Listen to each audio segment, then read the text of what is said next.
If I could sing, people's careers will be in trouble. But yeah, ladies and gentlemen, welcome to another day of the Sports Round Show with the one and only Camlish. And today is that day. It's the Europa League final. And we'll be playing Tottenham. When I say we, I mean Manchester. Yeah, that's where the heart lies. Okay, that's where we bleed for. And today, after this game, I'm about to get my jersey on. Niende kwa klabu nipige kiburi o'clock. You know, like you must watch this game. It's starting at 10 o'clock, ladies and gentlemen. If you have time, make some time. If you don't, watch an amazing performance that will be there. Either way, I find such finals, it's like watching a World Cup final. You don't need to be a member of any country specifically to enjoy a World Cup final. This is such a big final, and it's being played by all English teams, which makes it just a bit more interesting because we all watch the English Premier League. We're pretty familiar with these teams, and we are waiting to see what happens because this season, Manchester hasn't been able to beat Tottenham Hotspur at any point. So yeah, that's what we're waiting to see. But yeah, in Bilbao, all roads lead to Bilbao. We also talk about some really interesting UFC and boxing stuff. Okay, so without any further ado, ladies and gentlemen, this is the Black Hot Fire Network, the media of the 21st century. And who wins between Tottenham and Manchester United tonight at 10? Okay.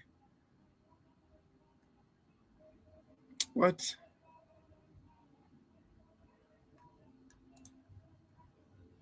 Let's refresh this. You can't force me to watch ads. That's just unsporty of you. Yeah, that's a sports joke. But yeah, let me share the screen. And we can react to this reaction together. So yeah. That may have been a disappointing season for them domestically, but they have been excellent in the Europa League. They really have, yeah. 18 Premier League defeats, but not one in the Europa League so far this season. We can see their record here, 14 matches, 9-1, 5 draws. They came third in the league phase, just a point off the top there. And even since they got to the knockout phase, they've come up with some thumping wins, particularly against Athletic Club in the last round. Obviously, they got a helping hand with that early red card away in Spain, didn't they? But they won 3-0 out there and then scored 4 more back at Old Trafford. And I think, you know, you think of the dramatic win against Lyon, one of the most fantastic nights at Old Trafford, not necessarily because of the level of the competition they are or the quality of the football, but just the drama of being 4-2 down in extra time and then turning it around was just incredible. In 6 minutes. So this idea that they've struggled so much in the Premier League at Old Trafford, well, at the Europa League, they've had some fantastic moments there. So, yeah, we can see here as well. Lots of goals. Manchester United, 2024-25, 35 points, sorry. Most goals in a Europa League campaign, 35 goals it is. And Porto, we can see here with 37. So, yeah, very impressive from Man United. They've been free-flowing, which you cannot say about some of their attacking performances in the Premier League so far this year. And this raises the question, are they more suited to playing in Europe, given the system Amorim plays, and maybe the pace of how the game is played? Yeah, I think this is something that Amorim's noted, is that maybe the Europa League's not quite as intense or physical as the Premier League might be, and maybe that suits his players slightly better, maybe suits the formation. Obviously, this is a system of play that Amorim honed at Sporting and did so well out in Portugal with. So it's a system that's worked so well on the continent, and that's what Man United have tried to translate and bring over to the Premier League. And it's clearly in the Premier League, there's teething issues. There's going to be a need for new players to come in who are perhaps better suited to playing that system in the Premier League and the intensity of the Premier League. What I would say, though, is that for how well it's worked in the Europa League, they now meet a Premier League team in the final. Well, yeah, that's the snack. Yeah, a Premier League team that's beaten them 3 times, and a Premier League team that's one of the most intense and physical sides in the Premier League in terms of, you think of Tottenham pressing high and running back and working really hard for Ange Postecoglou. So, yes, it suited them pretty well to get to this point, but they're going to have to find something they can't usually find in the Premier League tonight. Yeah, it's a European final, but it's a Premier League game. Absolutely. Isn't it? Yeah. Okay, we showed you that stat of United's goal-scoring prowess in Europe this season.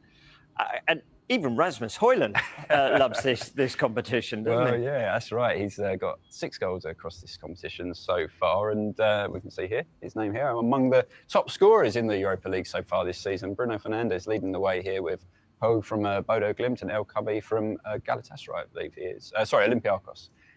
So yeah, Højlund, he got a couple of goals in back-to-back games in the league phase, actually, for United, turning results their way at that point and getting them into a really good position in the league phase to automatically qualify for the knockouts. Well, I would say, I think if you look at his recent performances generally for United, they're not particularly encouraging going into this game. I mean, his performance against Chelsea, he really struggled to have an impact at Stamford Bridge at the weekend, didn't he? And it's 3 goals in 33 matches for Man United in his last 33 matches. So it's not the form you want. And I think even seeing Harry Maguire, almost jokingly, but having to answer questions about whether he should be playing up front tonight is maybe a little bit telling about the impact that Højlund's having. And when Maguire's been thrust up there late on, like against Lyon, he seems to cause real problems in the penalty box. But yeah, Højlund will be hoping maybe to silence some of those critics on the big stage here. Yeah. Bruno Fernandes, of course, we saw there on top of that list. Does it feel like he is the player that will step up and grab this game by the scruff of the neck? Yeah, I mean, he is the main man, the talisman for Man United, and he wears the captain's armband, but he's such a leader for them in terms of their attacking performances in particular. He's top of the chances created stats for them, but we can look also at his formidable record in the Europa League across his career, and this is the knockout stages only, but 19 goals, second in that ranking, 13 assists, first in that ranking, and goal involvements put together, he's top of that pile as well. And look at his chances created and particularly in open play as well, but we know he can deliver from set piece situations. So if they're going to pick away through this Tottenham defence, you think that he'll probably be involved. And we mentioned earlier the final they had against Villarreal a couple of years ago. He was captain that night and it went to penalties and United obviously edged out in the end. He didn't create a chance across the whole 120 minutes in that match. So that was a moment where... And yes, reports are coming in that Joshua Zirkzee has been able to make the Manchester United squad for the final after an injury that had been termed to be a season ender, but he is back in time for the final. Okay, and Dalot and Lenny Yoro are also back, which makes our back five so interesting. And I was saying this yesterday. At goal, I'd play Onana, okay? Then Maguire as the central defender. Yoro to the left and Mazraoui right of Maguire. And then we put Dalot on right back and we have Dogu as left back. And then you have that Casemiro Bruno lineup. And personally, I know this is not a popular choice, but personally, my 2 10s will be Ahmad and Mason Mount. And of course, we'd have Højlund up top. That will be, because everybody that comes in after that is good enough to give you a few minutes. Garnacho can be a very good impact substitution. So can Kobe Mainu. You set a tempo, and then the subs that come on maintain that tempo. Okay, and that's how you win finals. You don't prepare to win through substitutions. You start the game how you want the game to go on. And that's why the first 15 minutes are very, very crucial for this game. The first 15 minutes will be very crucial because that is what will determine who is the winner. Because if you concede a goal in that first 15 minutes, you're done for. You're done for. But yeah, in regards to Tottenham, they do concede a lot of goals. So yeah, let's see what happens tonight. All this brilliant Europa League form he's shown in the past deserted him, and I'm sure he might be thinking of that match going into this one tonight, thinking I've got a point to prove here, the big European stage, and remind everyone what I can do, because more often than not, he is the decisive man for Man United. Yeah. Ruben Amorim insists that winning the Europa League won't change anything for United. Could getting into the Champions League, though, make a huge difference? Absolutely. Look, we've heard stories all year, haven't we, about redundancies at Man United, about the cost cutting by Sir Jim Ratcliffe, the talk and plans of this new stadium that they want to build. And, finances are absolutely crucial for Man United going forward. And we're talking about potentially £100 million for if they win this match tonight and getting into the Champions League, the revenue they'd have of extra games at Old Trafford or Champions League games at Old Trafford on top of that as well. So it's a huge financial windfall for whoever wins this game tonight. But I think also for Man United going forward, it's about that lifting up the club and the positivity around Amorim, going into that pre-season, feeling like winners, feeling like this system can win big matches and this plan can win big matches. Obviously gives them the financial might to bring in some new players as well. But I think it's almost that psychological edge that it gives them as well. The counterpoint, of course, is that this Man United team who've struggled so badly in the Premier League this season will suddenly have to play very difficult Champions League games in between. And I think we've seen Aston Villa this year struggle to back up their good performances in the Champions League in their next Premier League games, for instance. So it puts even more pressure, I think, on the Premier League performances. But I think it feels almost crucial. We heard Andy Mitten talking earlier, the Man United supporter and fanzine writer, about that 100 million. What a huge boost that would be for the club and almost essential for them. OK, that's Manchester United. On the way, we'll be looking at their opponents. Will it be gory or glory? Tottenham Hotspur tonight. That's next. Let's turn our attention to Spurs. Is the feeling that winning a trophy, perhaps for Tottenham, considering the history, in fact, bigger than getting into the Champions League? Perhaps, because as Son said there, they've been in the Champions League. They've got to a Champions League final. They've had those seasons where back to back. The biggest problem with Tottenham is they're unable to win anything. Like, they can't win to save their lives. Okay. Years they've been at the top table in terms of Europe's top competition and had the revenues and built this huge stadium, and yet they still haven't had that feeling of lifting silverware for 17 years now. And earlier in the show, we looked at the 4 finals they've had since then and lost them all. The infamous stories about them getting engraved watches just for reaching the Champions League final. Well, this is their chance to show that, on the big stage, they can go and deliver, get over the line and really perform when it counts and finally give those fans something to cheer. And yes, of course, the Champions League is going to be hugely significant for them next season if they do win it, like it would be for Man United in terms of the revenues and potentially what happens with the manager and the whole project going forwards. But right now, the opportunity to lift that famous trophy, like they did back in 1984, is a really precious one and really special opportunity for these players, and they need to go and seize it. Yeah. What kind of form of Spurs in, though, coming into this game? It's not good reading, is it? Not great. There's a lot of red on this screen, isn't it? It's been very poor and a big drop-off, really, from Spurs, where they've almost focused their efforts entirely on the Europa League games against Bodo Glimt and Frankfurt before that. And, I mean, these last couple of games, I was there for the Crystal Palace game, which came hot on the heels, really, of that second leg away in Bodo Glimt. And there were lots of changes to the team, as there were for the Villa game. And really, it's no secret, I think, that Ange Postecoglou wrapping his key players up in cotton wool, and these games haven't been the priority, if I can say it, for them over these last few weeks. I think the question is, can you then go? I think the question sort of performances and these defeats to then turning it on when it matters in the Europa League, going into this final with no real rhythm or consistency to your performances or your team selections, because Ruben Amorim made a point after the Chelsea game where he fielded a pretty strong team there and they equipped themselves pretty well, of saying, I couldn't just have these players sitting around for 10 days doing a little bit of training. I wanted them to have the intensity of a match and the connections that you get within that match and that feeling you get within the match. Well, Vicario, Romero, Van der Ven, they've not kicked a ball in anger since the Bodo Glimt game 13 games ago. So it's a completely different approach Ange Postecoglou's taken. Perhaps understandable with the amount of injuries that they've suffered this year. But we'll find out tonight, won't we, whether keep those players going in the rhythm pays off for Man United, or whether Ange Postecoglou's approach delivers for them. Yeah, we mentioned Bergvall, we mentioned Maddison. We've got to add Kulusevski to that list as well. They've got a big hole to fill in that number 10 role, haven't they?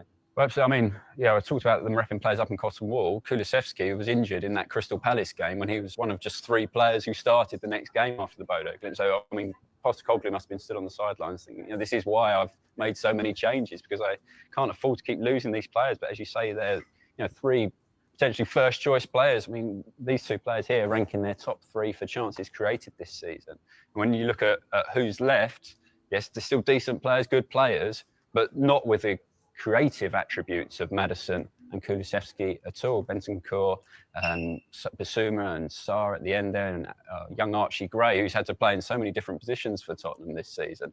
I think it tells us a little story about how Tottenham might address this game and actually how they've played recently. And that Ange ball, I think, is definitely parked right now. This idea of fantastic free-flowing football is not there right now for Spurs. They've looked much more direct recently. They've defended a lot deeper than they ever have done under Ange Postecoglou. And I think the plan might be almost to bypass this midfield as they attack, get the ball quickly to Solanke and use the pace of Johnson and Son on the wings, running hard past the Man United team, trying to get those players turned. And it is a big departure, I think, from the idea Ange Postecoglou originally had when he came to the club. But needs must. And I think as we get closer and closer to the chance to win this trophy, it was just about finding a way to win with all these issues and injury issues and selection issues at his door. Yeah. Do you get the feeling whichever way this final goes, Spurs will continue to be a project next season? And like United, a win maybe not necessarily solve everything. Yeah, it definitely won't solve anything. Both these teams are on course for their worst ever Premier League seasons, pretty much assured of their worst ever Premier League seasons. So it's a long way back. I know Ruben Amorim was saying, well, Leicester were in the relegation battle and went and won the title, and Nottingham Forest in the relegation battle and are competing for Champions League. Yeah, there are examples of teams turning it around like that. But if you look at the top teams this year, you expect Liverpool to get even stronger than they were. You'd expect all those other teams, Man City, Arsenal expect to be up there again, don't they? Man City are going to invest. Chelsea will want to be better. All those teams on the fringes, Newcastle as well, will be wanting to push on and push on. And so it's not that you're just trying to improve yourself, you're trying to make a huge leap yourself and also then go above teams that are already in a really good position themselves and making good money from European competitions that they're in. So, yeah, I think the focus for both teams, get their hands on the silverware and then hopefully they can use the income and revenue to build. But I don't think they're suddenly going to be competing for the Premier League next season. Okay, let's have a look. You've had a kind of look in your crystal ball, see how the teams might line up. Tottenham, you're talking about maybe changing things. Right, tell us. Let's have a look at these lineups. So we'll start with Tottenham because I think this is a little bit more of the straightforward one. We've obviously seen the players they're missing. The midfield there I've spoken about. The issue could be Wilson Odobert, they've experimented with him as a number 10. Perhaps that's something they could look at. But I think, that back line picks itself, goalkeeper picks itself. I think the front line picks itself really as well. Son just coming back to fitness just in time. And I think we've seen against Villa and Palace some driving runs from him suggest that he's got the fitness that he will need. But if we go to Man United, this is where the bigger questions are, because we don't know. Lenny Yoro was back training yesterday, for instance. Could he come straight back into the back line? Diogo Dalot was training again. Could he come in? Would Mazraoui go to right centre back? If that was the case, Amad Diallo, he could play as a right wing back if you want to be even more aggressive and attacking. So lots of options. I've got Mason Mount there. He played up against Chelsea. There's something really weird about Sky Sports and always anti-Manchester United agenda. Like, what kind of team are you? You just... Anyway. Ross Lindelof won't be playing in the freaking final. Neither will Luke Shaw. They'll both be substitute. And Luke Shaw might actually be a dog substitute, in my opinion. Mazraoui will obviously be playing at the back. Lindelof is obviously... Everybody can see that he's a substitute, bro. And, okay, apart from that... Sure, that's better, but come on, man. Don't insult my club like that. Chelsea, didn't he? He's just come back to form at the time, scored some important goals from them recently. Mate Ugarte goes into field, Fernandes into the front line. Lots of issues. It'd be tricky, I think, for Ange Postecoglou to predict what Ruben Amorim's going to do. So, yeah, 4 hours from now, ladies and gentlemen, 4 hours from now, we'll be in the Europa League final, and we'll... let's see who wins that. We move swiftly to the daily transfer news, brought to you by yours truly, Fabrizio Romano. Okay. Yeah.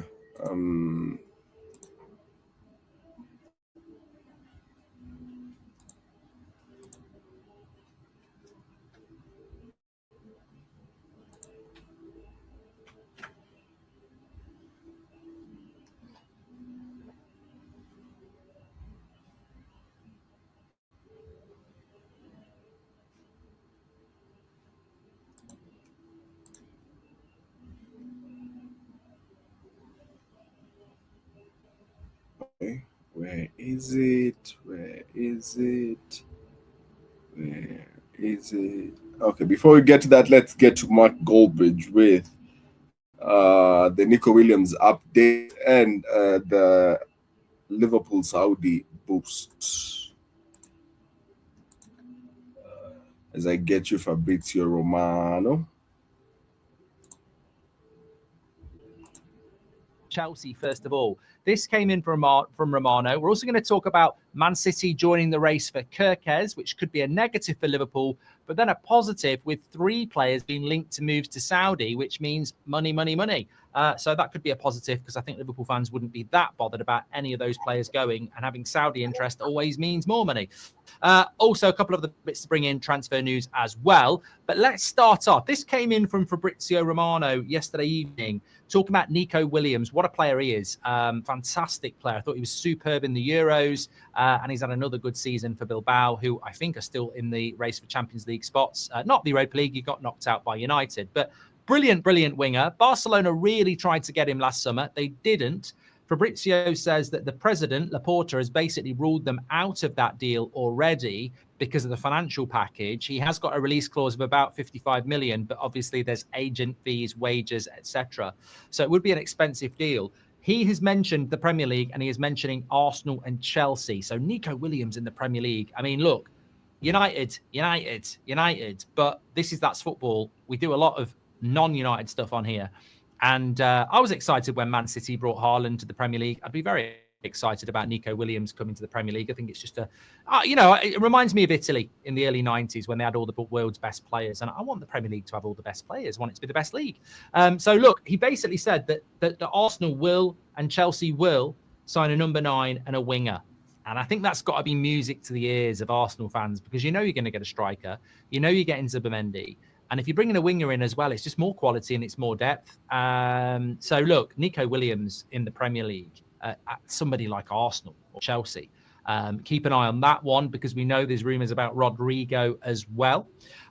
Also was mentioning Sesko. Now, what we're hearing from Arsenal is that even this morning, they're being linked to people like Mbermo and a couple of other players as well. And Sesko was a player that we're looking at in January. There was a report, I covered it on the United Stand last night, from a French journalist that's quite reliable, saying that Man United are the only ones that have really made any concrete interest in Gyökeres at this moment. And we've been led to believe that Arsenal were leading this race. They certainly are with the bookies. So watch out for Sesko. He could still be an option for Arsenal, and it wouldn't be a bad option. I mean, I personally think Gyökeres is the better option because he's older, he's more experienced. Exactly. Sesko, as Fabrizio said, is a guy that is scoring 20 plus goals every year, and it's not like Leipzig had a good year this year. So keep an eye on the Sesko story. I do think that still is a possibility for Arsenal. Also, just talking about Kirkez, this is coming in from iPaper that Man City are ready to rival Liverpool for Kirkez. I don't think they can. I think football's changed a lot this season. I think Man City are not the draw they used to be. And I think Liverpool they are the title holders. And I think Kirkez and Liverpool, there's been a lot of work put into that deal. So Man City being prepared to battle for him, I'd be very surprised if he chose Man City over Liverpool. But look, that is a bit of news. What do you think about that? Also, positive for Liverpool. Liverpool, this is coming in from Sky Sports Germany. Liverpool have received inquiries from Saudi Pro League over 25-year-old forward Darwin Nunez, Jota and Diaz. Now, I don't know that Liverpool fans necessarily want to see Jota and Diaz go, but I think the Nunez experiment has run its course. Jota is quite injury prone, but any of those players, they're all under 30. You're going to get good money for those players as well. And when it's the Saudi Pro League, it's a little bit like we've seen it with other clubs as well. Look at what Villa did with Duran. if you decide to do it, there's always, I mean, look at what they're offering for Bruno Fernandes, 120 million pounds. It will always make you think, because the money will always be massive compared to the Premier League. So Liverpool fans, would you be interested in doing anything around that? Of course, that would be certainly a way to raise money. Cunha to Man United, we already know what's going to happen with them. Aston Villa, we know that Emi Martinez might be heading off as well. Rafinha, according to Romano, will agree a new deal that keeps him there till 2028 as well. Yeah, look, I think it's I think things are already taking off, and I think that after tonight, the Europa League final will make some decisions. I mean, we spoke about Liam Delap yesterday. Apparently, he's speaking to lots of clubs. He's going to speak to Newcastle apparently as well, who should be able to offer him Champions League football. It's amazing to me that Liam Delap's decision could be made around who's got Champions League football. Obviously, we'll know if Man United have got it in 24 hours' time, but Arsenal will have it. They don't want Liam Delap. Chelsea, we'll find out on Sunday. So, as I said, I'm enjoying this start to the transfer window, because I think do people still watch Chelsea games? Competition for players is making everybody move a lot quicker. I think we've had one of the best Premier League seasons for quite a while. In fact, I'm going to do my Premier League team of the season. We'll drop that over the next couple of days. And obviously Monday will be my Premier League reaction video to my Premier League reactions, which I can't really remember what I went for. But I think the summer transfer window, the last couple of years, has been poor. I get the feeling this one's going to be a good one, and I'm excited by it. Talking about Man United against Spurs, who do you want to win and why? Because an interesting thing dropped today out of The Athletic on who fans of other clubs want to win this game. So Arsenal, it's about 78% of Arsenal fans want Man United to win. I mean, I don't know what the other 22%. Yeah, that is basically the latest sports update regarding European clubs. But yeah, I want us to quickly move on to some MMA and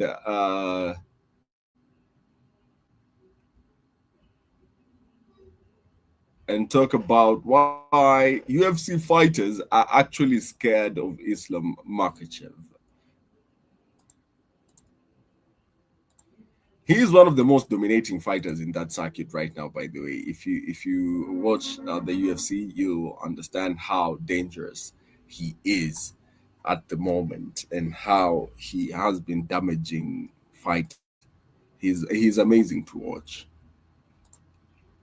but not amazing to be in the ring with. UFC fighters are actually scared of Islam Makhachev. Islam's choke must be otherworldly. I feel he's even more dangerous than Habib was during his prime. Turns out he's still the champion, but he's also the greatest lightweight fighter that the UFC has ever seen. Ever since he became the lightweight champion back in 2022, Islam Makhachev has continued to tear through every contender he's faced, has become one of the scariest forces the UFC has ever seen, and is now the #1 pound-for-pound fighter in the world. But the fear didn't start with the belt. It started the moment he began running through seasoned fighters like they were warm-up drills. And one of the first guys to experience this was Drew Dober back in 2021. When they were booked to fight at UFC 259, a lot of people thought Dober would expose Makhachev's chin, which some believed was weak, but Dober knew just how scary the Dagestani was. Is he deserving of this hype, as some people say, future champion? I mean, technically, he's super technically sound. I think he's a little bit more methodical than Khabib. And so I could see where the hype and the respect comes from. Do I entirely believe that it's he earned it or are people giving it to him? I'm not sure. So I get to see his temperament and his personality come weigh-ins, and then the first round of that fight, I get to see truly if he lives up to that hype. I think he's overall a great martial artist, and when I make him uncomfortable, I want to see what kind of mistakes he decides to make. Makhachev shuts the doubters up by putting on a grappling clinic. He took Dober down early in every round and continuously smothered him on the ground. To be fair though, Dober fought hard and held on longer than most would. But in the third round, Islam sealed the deal with an arm triangle, showing that the hype wasn't just real, it was undeniable. Islam Makhachev submits Dober. Wow. Wow. I tried to finish in first round, but this is not my plan. I just make him tired first and finish him. That's so dangerous. Like, this man has a game plan and he's just toying with you for 3 rounds and then tiring you out and then just pummeling you to the ground and making you tap out. Like, damn. And if you've seen Khabib's new training ground in Dagestan, you know where these guys come from. And I was saying earlier, like, MMA fighters out there in Dagestan live like real life mafia, because it's like a bunch of young guys that are really dangerous and drive amazing cars and spend all day in the gym just working to be better. And it's just amazing to see how from one person a culture has been developed and created to give these guys an outlet and to showcase their ability to be dominant fighters. That's why, like, first round and second round, I like take him down, make him work. He like push me, and he's tired. That's why, like, choke very easy.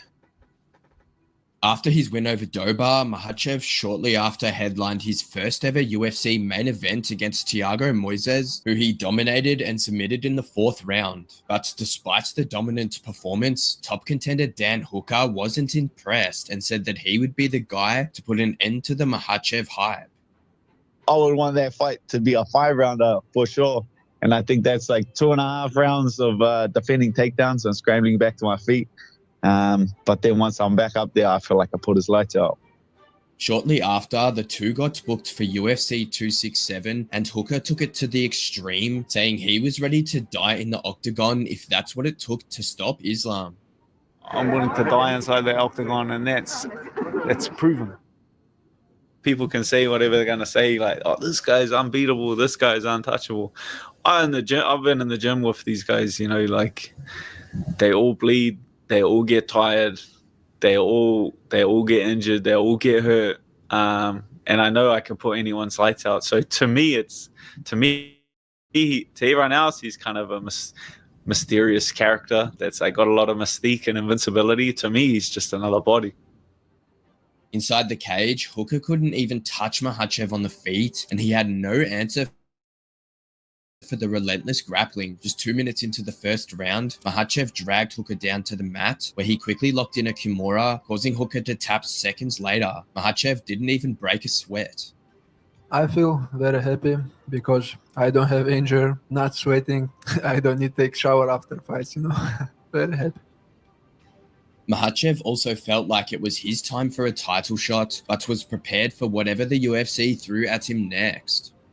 Now I'm gonna be like number 4, 3.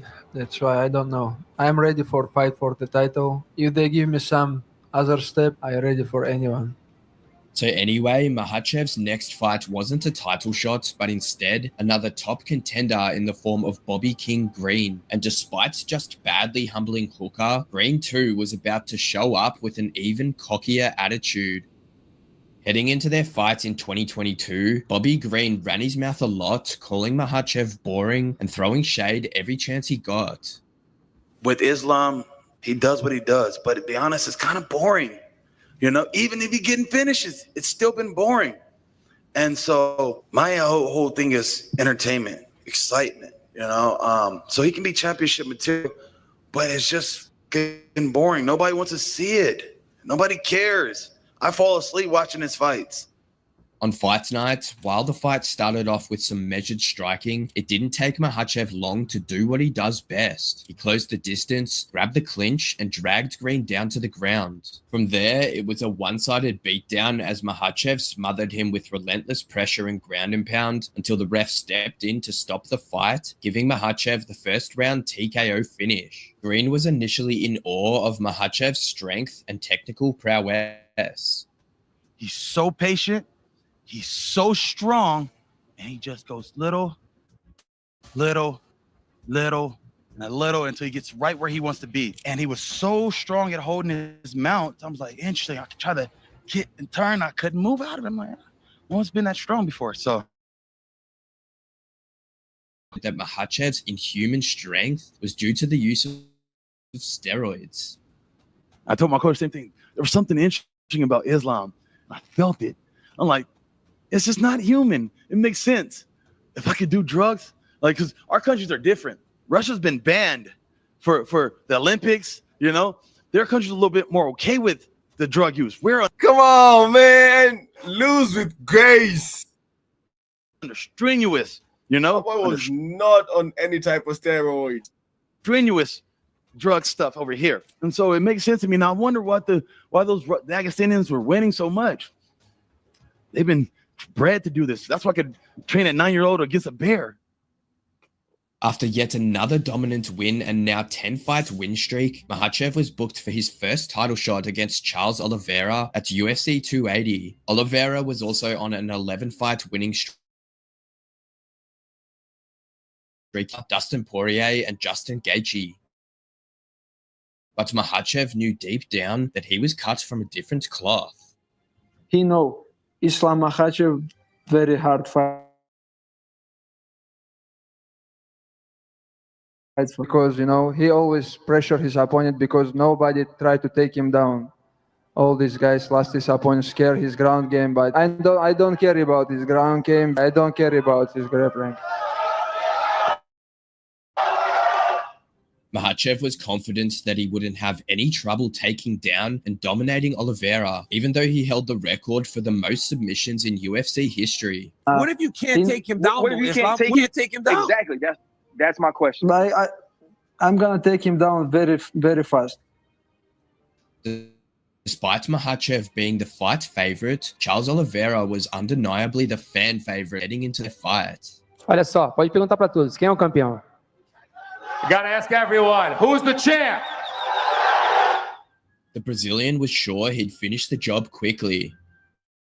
I'm going to do my job, and that's to knock out Islam Makhachev in the first round. Makhachev took control from the first bell, outstriking Oliveira and then dominating him on the ground with constant pressure, choke.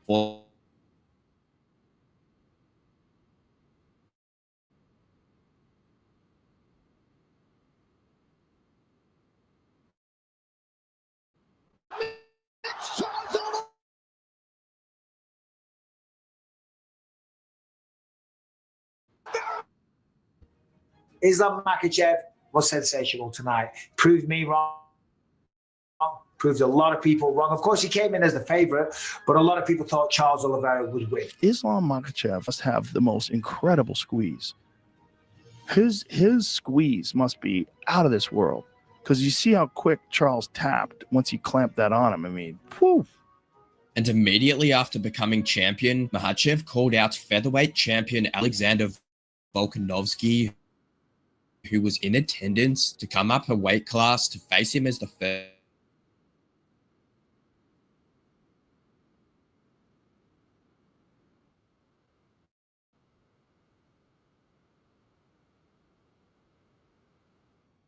Like that, Makhachev's first title defense was scheduled, and Volkanovski was about to give him his toughest test to date.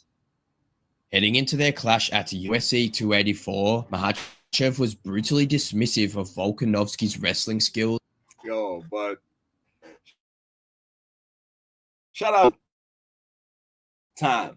Lost the belt, tried to get it back, lost it, lost that rematch, came back after it was vacated and won the freaking belt again. He's been a firefighter. Like, it's like he graduates from a more dangerous career. Like, I think he was a rugby player for Australia, and then became a firefighter, then got bored and decided to join MMA. And I'm like, what? And if you know, Aussie rugby is like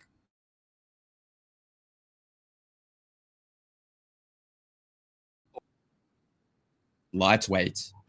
Islam.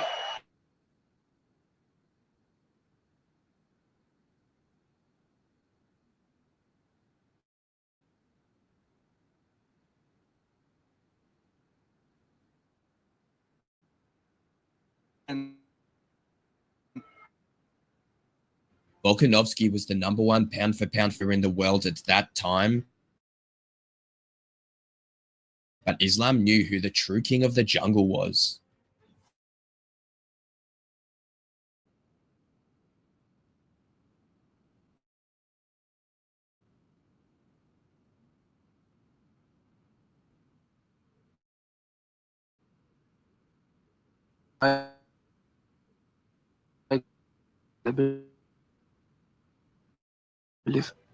Not just Islam, but many pros also believed that Islam's fight IQ and wrestling would be too much for the Aussie to handle. There's nothing Alexander could do because of what the spin to. I competed in Dagestan. I've been humbled in Dagestan. Inside the cage, Volkanovski showed why he's one of the best in the world as he pushed Makhachev to his limits. Round after round, Volk stuffed Makhachev's takedowns, but still, Makhachev did manage to get some through, to which Volk ended with any serious damage following them. And while many expected Volk to shine on the feet, Makhachev didn't just match him, he sometimes outstruck him. Despite a late scare in the fifth, Makhachev's strategic striking and sheer durability were enough to earn him a hard-fought, unanimous decision win. Volk was also the #1. Yo, but Volk was a beast in that fight, bro. Like, Volk took hits that you shouldn't come back from. This man has a chin that should be respected. He took hits, knees, he took punches, he took kicks to the head. And these are things that, look, we can watch chins and the strongest chins reaction videos all day, but I'm gonna tell you, Volk is different. One pound-for-pound fighter in the world heading into the fight. So now that Makhachev had beat him, he had taken that crown. Doesn't matter how I won today, and now I'm not just champion, I'm best fighter in the world, and I am very happy. Alex, now people are gonna call me not just champ, best fighter in the world. Doesn't matter how I won, I'm very happy. Volk was humble in defeat, but adamant for rematch. what do you do? Credit to him. Well-rounded, yeah. I underestimated his striking. He underestimated my wrestling and stuff like that. So what do you do? His eye's not too bad. He's got a good eye. His distance isn't too bad. Again, I could have capitalized more, man. Even in the... Yeah, I guess I was just expecting him to be a bit more relentless in the shots. Yeah, I've got to watch that fight back. Can rematch. Let's go. Wait. Again, I've got to watch the fight back, and I don't want to sound sour or anything like that. So, I'm not that type of guy, again, because I could have done more. So I'm going to always blame myself. But if the people want a UFC one and Islam wants it, I want it. While the reactions were mixed, damn, straight off a fight and begging for a new fight. He felt Makhachev demonstrated the striking ability everyone knew he was capable of. Hey, Makhachev, though. I mean, this guy.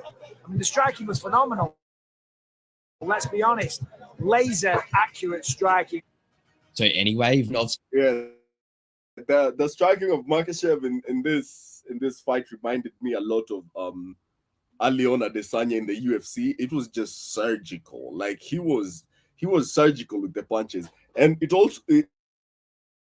when he got into the hardest.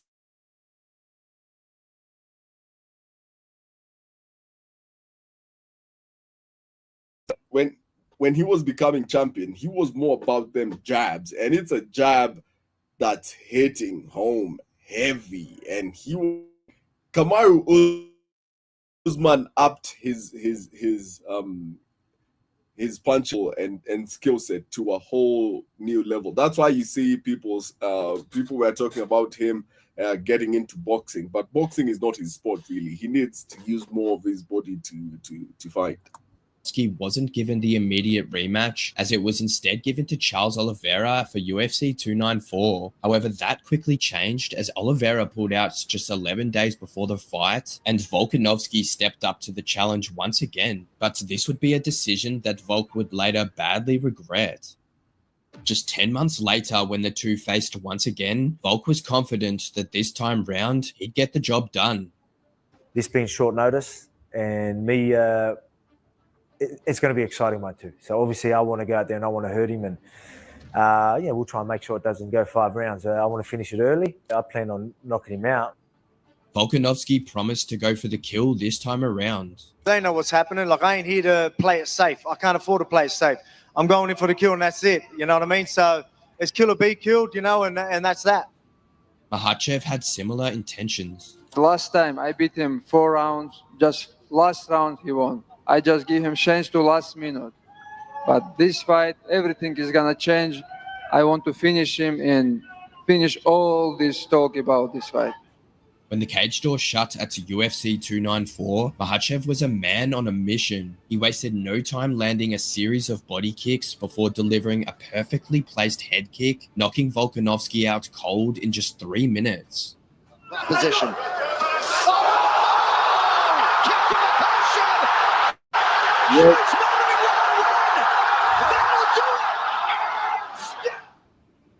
Head kick. The oldest trick in the book. Go low, go high. And it worked. It worked a treat. Anybody at 55, I don't. Who beats that guy? Congratulations. You've got some ice there on your shin. Is that from throwing the kick? This guy real nuts, you know, his head so hard. People underestimated my striking, but I told I can strike with anyone. This guy, one of the best striker in the UFC. And I just show my level, you know. I'm not just wrestler. I'm not just grappler. I always training. I am an MMA fighter. And people have to know I'm a best MMA fighter in the world right now. These Russians, bro, that is like the coldest brag ever. Like I'm the best. I always training. Volkanovski was emotional in defeat, but admitted that he shouldn't have taken the fight on short notice. You know, I don't want to sit there and obviously make excuses. You know what I mean? So, obviously, I'm a big believer in preparation and stuff like that. But you know, I back myself. So that's the decision I made. You know what I mean? You know, I could have made better decisions but you know, again, like he's not somebody you should be taking a short notice with. But I needed it. And just after Makhachev had proven once again that he was the best fighter in the world, he got booked against Dustin Poirier, which would end up being one of the most exciting fights for both of their careers. Heading into his 3rd title defense against Dustin Poirier at UFC 302, Makhachev was oozing with confidence, fully believing he could out-wrestle Poirier just like his mentor, Khabib Nurmagomedov, had done at UFC 242. But still, Makhachev admitted that fighting a legend like Dustin Poirier was a dream for him. It's my dream, fight someone like Dustin, who have a big name in this sport. And I'm very happy because he is going to be in my list. Despite the respect he had for Dustin, the Dagestani felt his grappling would be too much for him to handle. You know, honestly, I think I'm the best fighter in the world right now. That's why it's going to be a bad day for Dustin.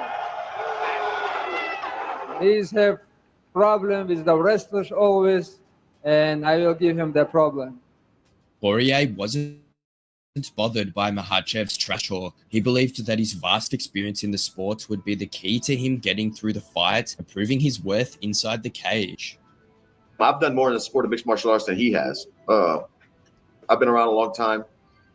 I was doing this before it was cool, and I'm still here, you know, still here doing it at the highest level. I could beat anybody in the world, and I hope he's next. Poirier was oozing with confidence heading into the fight, and he was willing to put it all on the line as this was likely his final chance at gold. Because I can definitely win this fight. You know, if I touch his chin, he'll go down, and he'll find that out on Saturday. You know, maybe that's something he doesn't need to believe. Maybe he needs to be positive and be confident walking into this, which he should be. But if you don't think I have a chance to win, you're lying to yourself.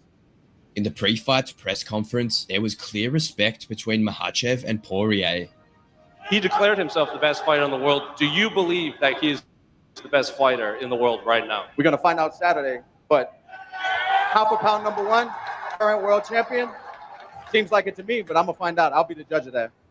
However, the mood quickly changed. And Islam, yesterday at Media Day, you told us that you don't think Dustin or his coaches believe that he can beat you. What did you see or pick up on or hear from him that made you say that?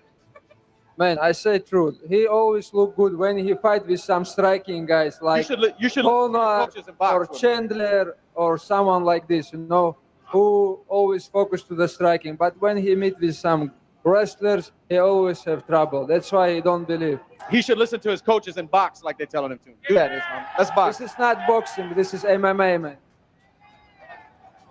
Where you gonna sleep like it's boxing. We'll see. We'll see. If you're not top, you will sleep.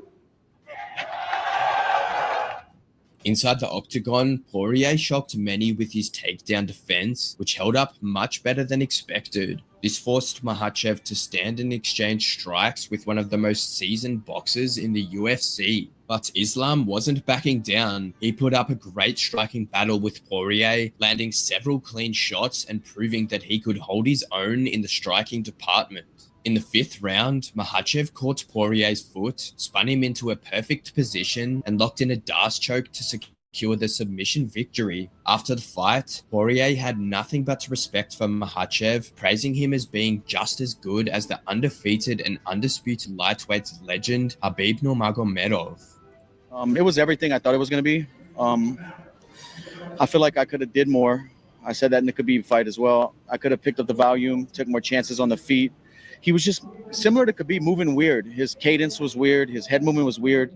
When he would commit to the pocket, he would exit weird. My shots just weren't there to land. I was just telling him he's the champ. Congrats. You earned this. You're the best in the world. With most of the lightweight division out of the equation, only #1 contender Arman Tsarukyan seemed to have the tools to challenge Islam Makhachev for the title. But when Tsarukyan pulled out of UFC 311 due to injury, Renato Moicano stepped up on 24 hours notice to attempt to pull off an upset of a lifetime. With just a day to prepare, Moicano was in classic form on the mic, firing shots at Makhachev every chance he got. Last time he said that I would lose to Jalen Turner, and I beat the out of Jalen Turner. And guess what? Maybe I'm beating this motherfucker too. Let's see. Islam Makhachev, my brother. Tomorrow I come for you, and I'm coming for the belt. Let's fucking go. We are right here, right now. Los Angeles, California. Look at that city, my brother. Look at that place. And tomorrow, that place will be my city. This is Money Moicano Town now. And tomorrow, I will be the champion. However, the short notice challenge proved way too much for Moicano. Makhachev dragged him to the mat, smothered him with trademark pressure, and then wrapped things up with a D'Arce choke, submitting Moicano just 4 minutes into round 1. Islam Makhachev was defending the belt. Turns out he's still the champion, but he's also the greatest lightweight fighter that the UFC has ever seen. A record of 28-1, 4 title defenses. No one's ever done it, and he took out Renato Money Moicano in the very first round. Islam Makhachev is truly like a final boss in a video game. He is well. No, not life. He is the boss, and that's why you see he cleared his entire division, defended his belt 4 times and won convincingly. Okay, and like a true champion, he's now vacated the belt and moved up a division, trying to get the next belt. Damn. Okay, and now you have Ilia Topuria doing the same, and then let's assume they both win their respective belts, because it's going to be Topuria versus Charles Oliveira for the title. Now, if they win the same and Islam comes back and he's like, "Hey, you wanted this fight, eh? Now you can get it." Man, this is going to be amazing. But yeah, that was just a quick distraction from the game that is going to be today, because today is game day as well. And I urge you, at 10 o'clock East African time, you need to be watching Manchester United winning the Europa League final. Till tomorrow, ladies and gentlemen, that has been my time on the Black Hot Fire Network. I'll see you tomorrow, hopefully with Manchester as champions of Europe. Till then, ciao.